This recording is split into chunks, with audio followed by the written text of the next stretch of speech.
Bonjour et bienvenue pour une nouvelle vidéo. Dans cette vidéo, je vais vous présenter la cryptographie classique.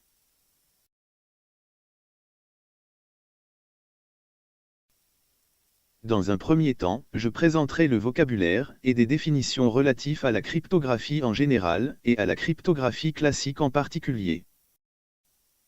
Ensuite, je présenterai l'historique de la cryptographie. Après l'historique, je présenterai les types de cryptosystèmes. Puis, je présenterai les différentes techniques de chiffrement par substitution. À partir de cette partie, je ferai pour chaque technique, une vidéo pour que vous puissiez accéder rapidement à chaque technique. Enfin, je présenterai le chiffrement par transposition.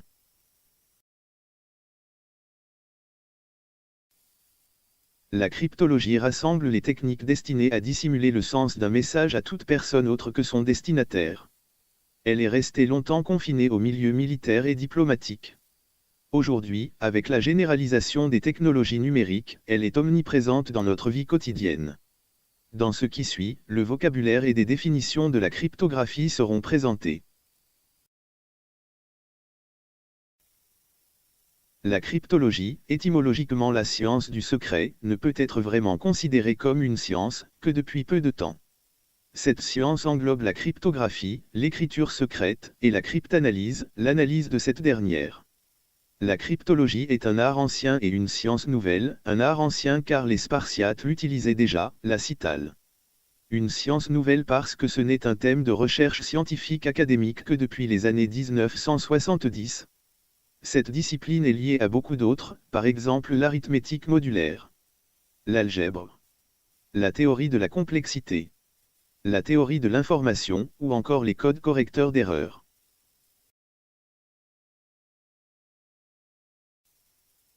La cryptographie est à la fois une science et un art. C'est une science, car la résolution des problèmes exige la connaissance de certaines règles, lesquelles, tout en admettant beaucoup d'exceptions, n'en sont pas moins fixes et définies. Ces règles entraînent une suite de raisonnements logiques. La cryptographie est aussi un art, car elle fait appel au talent d'intuition, d'imagination et d'invention du chercheur, ces facultés étant elles-mêmes secondées par des connaissances linguistiques approfondies. La cryptanalyse est la technique qui consiste à déduire un texte en clair, à partir d'un texte chiffré, sans posséder la clé de chiffrement. Le processus par lequel on tente de comprendre un message en particulier est appelé généralement une attaque. Un système cryptographique, ou cryptosystème est composé d'un algorithme de cryptage, chiffrement, et d'un algorithme de décryptage, déchiffrement.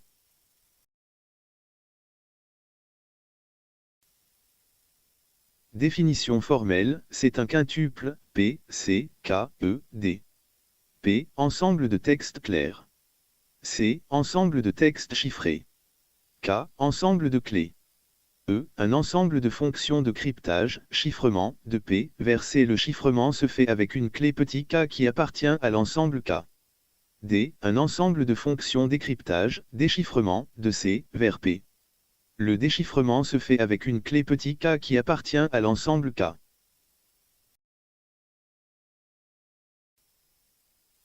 Satisfaisant, quel que soit petit k qui appartient à grand K, il existe un petit k-1 qui appartient à grand K, et quel que soit m appartenant à P. Alors D de k-1, 2, E, K, 2, M, égale M. La dernière propriété est fondamentale. Elle précise que si un texte clair, X, est chiffré en un cryptogramme, Y, avec K, alors il existe une clé, K0, telle que, Y déchiffré avec K0, redonne X.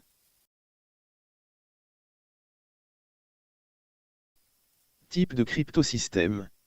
Système à usage restreint, les algorithmes de chiffrement et de déchiffrement sont secrets. La sécurité repose sur leur confidentialité. Système à usage général, la confidentialité ne repose pas sur l'algorithme, mais sur une clé. Tout le monde peut utiliser le même système. Chiffrement, cryptage. Le chiffrement est une opération qui consiste à transformer un texte clair, qui est une version intelligible d'un message et compréhensible par tous, en cryptogramme. On parle de chiffrement, car, à la Renaissance, on utilisait principalement des chiffres arabes comme caractères de l'écriture secrète. Déchiffrement. C'est l'opération inverse du chiffrement. Cette opération consiste à obtenir la version originale d'un message qui a été précédemment chiffré en connaissant la méthode de chiffrement et les clés, contrairement au décryptage.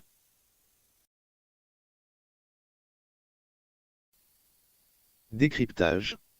C'est l'opération qui consiste à retrouver le texte en clair sans disposer des clés théoriquement nécessaires.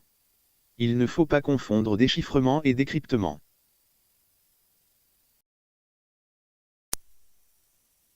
Cryptogramme. Un cryptogramme est un message écrit à l'aide d'un système de chiffrement.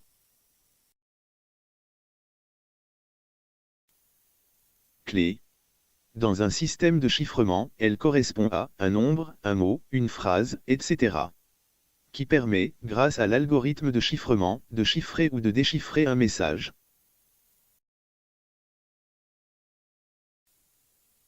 Histoire de la cryptographie. On peut distinguer 4 périodes dans l'histoire de la cryptographie. Les 3000 premières années, de 2000 avant Jésus-Christ à 1000 après Jésus-Christ. Les écritures secrètes semblent être nées spontanément dès que, dans un pays, une partie importante de la population a su lire. Environ 1900 avant Jésus-Christ. Un scribe égyptien emploie des hiéroglyphes non conformes à la langue correcte dans une inscription. L'historien spécialiste de la cryptographie David Canhain le qualifie de premier exemple documenté de cryptographie écrite.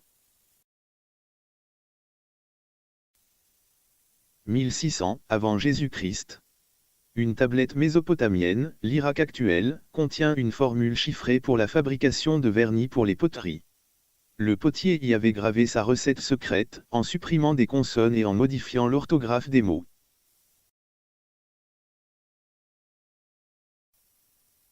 600 avant Jésus-Christ. Nabuchodonosor, roi de Babylone, employait une méthode originale, il écrivait sur le crâne rasé de ses esclaves, attendait que leurs cheveux aient repoussé, et il les envoyait à ses généraux. Il suffisait ensuite de raser de nouveau le messager pour lire le texte. « 500 avant Jésus-Christ. La cryptographie débute réellement vers le 5e siècle avant Jésus-Christ. Avec le premier chiffrement par substitution, inventé par les Hébreux, l'Atbash. Le principe est simple, on inverse l'alphabet. Ainsi, A devient Z, B devient Y, etc. Il est symétrique, car si on applique 2 fois le chiffrement, on aura le message en clair. 487 avant Jésus-Christ. Les Grecs emploient un dispositif appelé la citale, un bâton autour duquel une bande de cuir longue et mince était enveloppée et sur laquelle on écrivait le message. Le cuir était ensuite porté comme une ceinture par le messager. Le destinataire avait un bâton identique permettant d'enrouler le cuir afin de déchiffrer le message.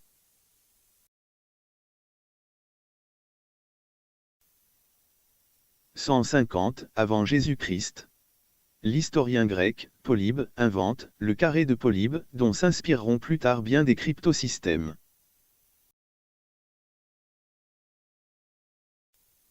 « 60 à 50 avant Jésus-Christ. Jules César emploie une substitution simple avec l'alphabet normal dans les communications du gouvernement. Ce chiffre n'est pas robuste, mais à une époque où très peu de personnes savent lire, cela suffit. César écrit aussi parfois en remplaçant les lettres latines par les lettres grecques. 9e siècle. Abu Youssouf al-Kindi rédige le plus ancien texte connu décrivant la technique de décryptement, appelée « analyse des fréquences ».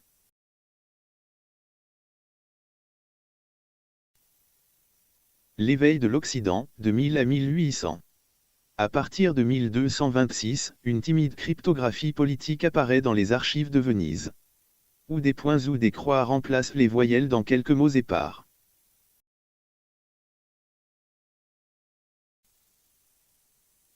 En 1379, Gabriel de Lavinde compose un recueil de clés, dont plusieurs combinent code et substitutions simples.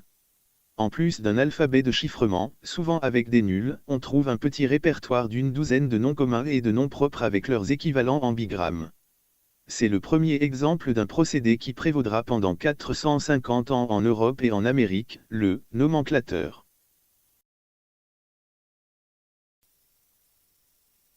1466 à 1467 Léon Baptiste Elberti invente et publie le premier chiffre polyalphabétique. Il conçoit un cadran chiffrant pour simplifier le processus. Cette classe de chiffres n'a pas été cassée jusqu'aux années 1800. Elberti écrit aussi largement sur l'état de l'art dans des chiffres. Ces chiffres polyalphabétiques sont beaucoup plus robustes que le nomenclateur qu'utilisent les diplomates de l'époque.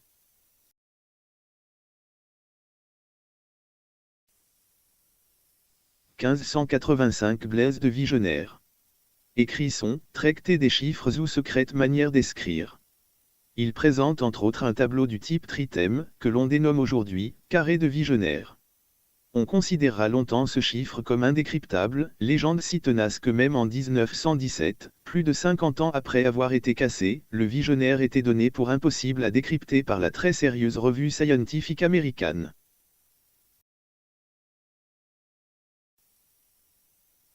« 1623, Sir Francis Bacon. Que l'on soupçonne par ailleurs fortement d'être l'auteur de plusieurs œuvres de William Shakespeare, et l'inventeur d'un système stéganographique qu'il expose dans De Dignitate et Augmentis Scientiarum. Il appelle son alphabet bilitaire, car il utilise un arrangement des deux lettres A et B en groupe de 5.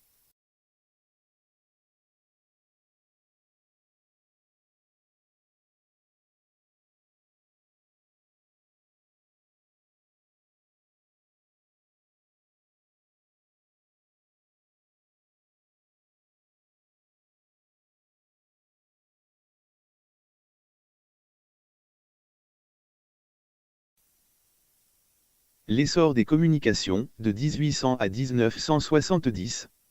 Durant cette période, la transmission d'un message se libère du transport, les messages sont véhiculés par de nouvelles technologies, télégraphe, télégraphie sans fil, etc.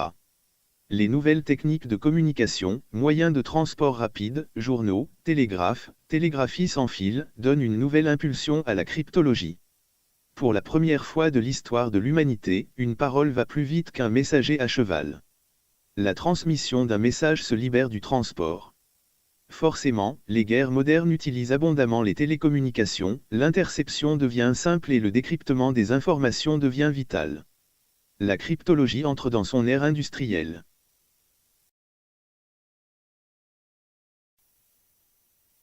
Les années 1790, Thomas Jefferson. Le futur président des États-Unis invente son cylindre chiffrant, si bien conçu qu'après plus d'un siècle et demi de rapides progrès techniques, il sera encore utilisé. C'est certainement le moyen de chiffrement le plus sûr de l'époque, et pourtant il sera classé et oublié. Il sera réinventé en 1891 par Étienne Bazry, qui ne parviendra toutefois pas à le faire adopter par l'armée française. L'armée américaine mettra en service un système presque identique en 1922. 1854, Charles Wheatstone, un des pionniers du télégraphe électrique, invente le chiffre Playfair, du nom de son ami Lyon Playfair qui popularisera ce chiffre.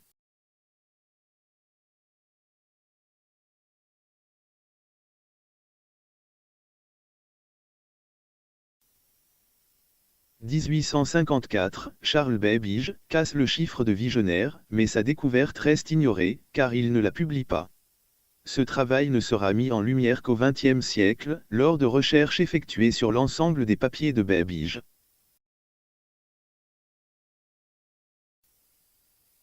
1917.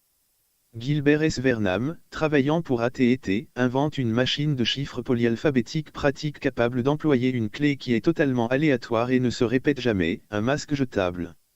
C'est le seul chiffre, dans nos connaissances actuelles, qu'on a prouvé qu'il était indécryptable en pratique et en théorie. Ce procédé ne sera cependant jamais utilisé par l'armée, car il exige de devoir produire des millions de clés différentes, une par message, ce qui est impossible en pratique. En revanche, il sera utilisé par les diplomates allemands dès 1921.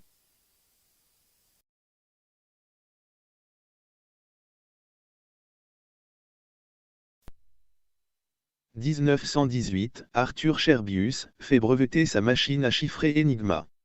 Il est à noter que 3 autres inventeurs, dans 3 pays, ont, chacun de son côté et presque simultanément, l'idée d'une machine basée sur des rotors, qui sont Hugo Alexandre Koch, Arvid Gerhardem et Edouard Hugues-Bern.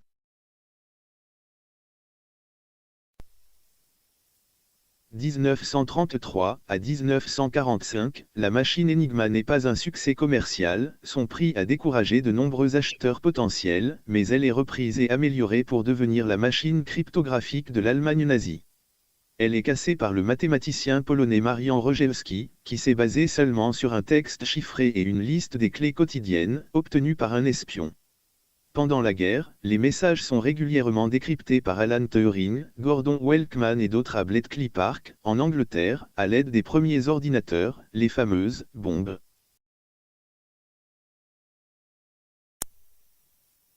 « 1976, Whitfield Diffie et Martin Hellman publient « New Directions in Cryptography », article qui introduit l'idée de cryptographie à clé publique.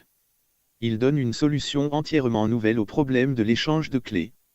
Ils avancent aussi l'idée d'authentification à l'aide d'une fonction à sens unique. Ils terminent leur papier avec une observation intéressante: l'habileté dans la cryptanalyse a toujours été lourdement du côté des professionnels, mais l'innovation, en particulier dans la conception des nouveaux types de systèmes cryptographiques, est venue principalement d'amateurs.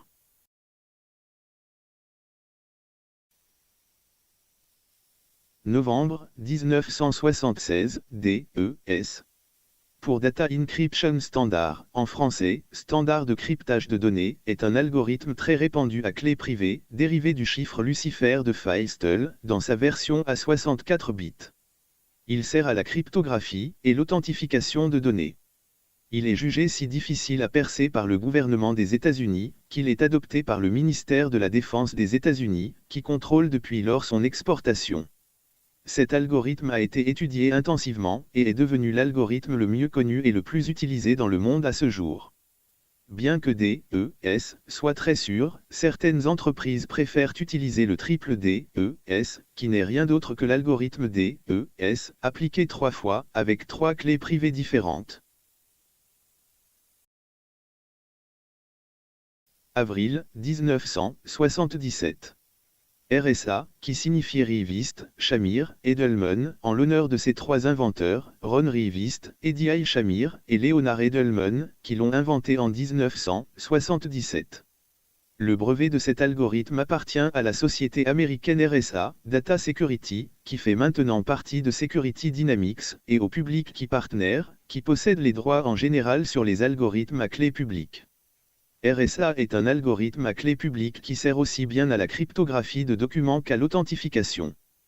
Comme il est très sûr, l'algorithme RSA est devenu un standard de facto dans le monde.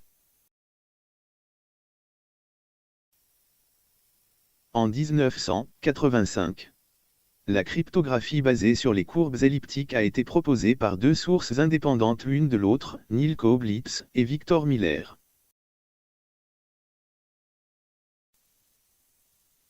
1990, Xu et James Massey publient A Proposal for a New Block Encryption Standard, un algorithme de cryptage des données internationales, l'ID, International Data Encryption Algorithm, pour remplacer le DES. L'ID emploie une clé de 128 bits et utilise des opérations convenant bien à tout type d'ordinateur, permettant donc une programmation plus efficace. Il s'agit d'un des meilleurs algorithmes de chiffrement, si ce n'est le meilleur. Personne n'a déclaré à ce jour avoir cassé d'une manière ou d'une autre le moindre bloc de texte chiffré par ID. Il est actuellement exploité par la société Mediacrypt.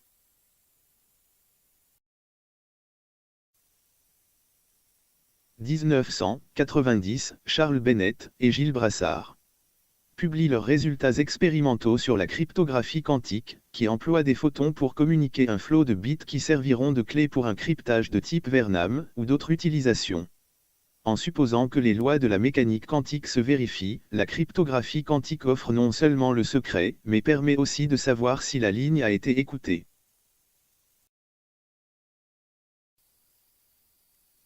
« 1991, Philipp Zimmermann sort sa première version de PGP, Pretty Good Privacy, en réponse à la menace du FBI d'exiger l'accès aux messages clairs des citoyens. PGP offre une haute sécurité aux citoyens, et cela gratuitement. 2000, Rigiendal a été conçu par Johan Damen et Vincent Rijmen, deux chercheurs belges, dans le but de devenir un candidat à l'Advanced Encryption Standard, AES, du NIST, National Institute of Standards and Technology. Rigiendal a été choisi comme standard en 2000, prenant la place du premier véritable standard de la cryptographie, le DES. En 2005, la NSA a officiellement annoncé la suite B de ses recommandations cryptographiques, qui utilisent exclusivement la cryptographie sur les courbes elliptiques pour l'échange de clés et les signatures numériques.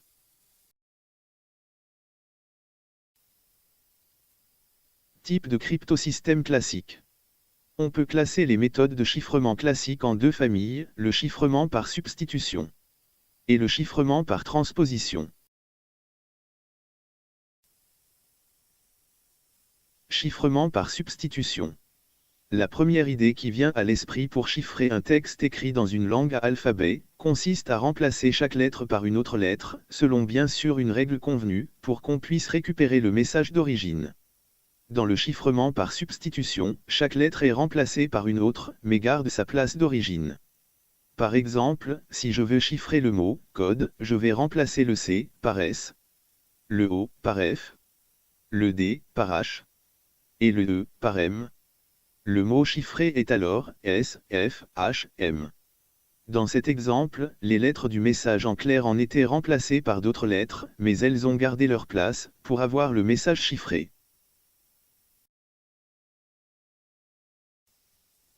Il existe trois types de chiffrement par substitution, chiffre de substitution monoalphabétique, chiffre de substitution polyalphabétique, chiffre de substitution polygrammique.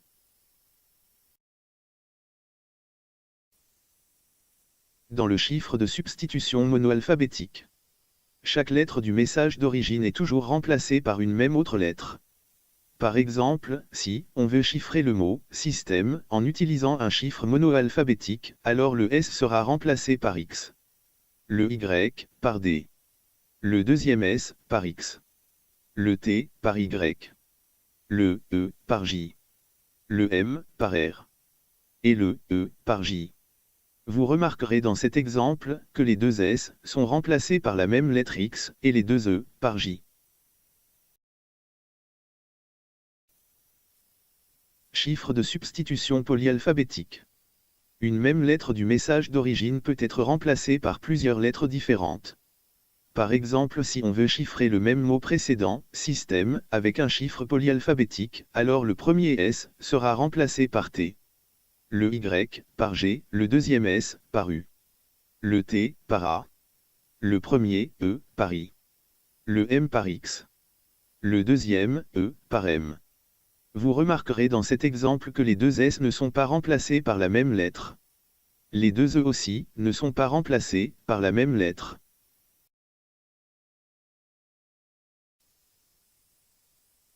Chiffre de substitution polygrammique. Les lettres ne sont pas remplacées, une par une, mais par blocs de plusieurs, deux ou trois généralement. Par exemple, dans une substitution bigrammique, deux lettres du texte clair sont transformées en deux lettres du cryptogramme. Si on veut chiffrer le mot « crypto » avec une substitution bigrammique, on commence par grouper les lettres deux par deux. Puis, le bigramme C, R sera remplacé par I, L. Le bigramme Y, P, sera remplacé par Z, S. Et T, O, par N, E.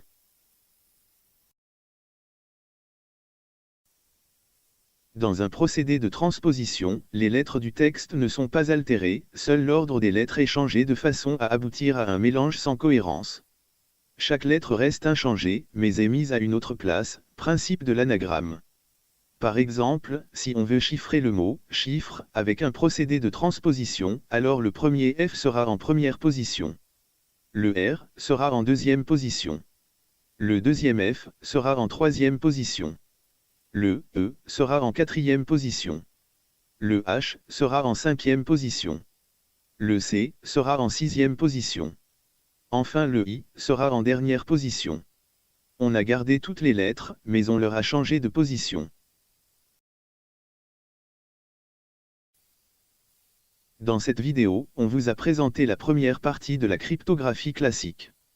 Dans les prochaines vidéos, je vais vous présenter les différentes techniques de la cryptographie classique. Je vous remercie d'avoir suivi cette vidéo, à bientôt pour de nouvelles vidéos.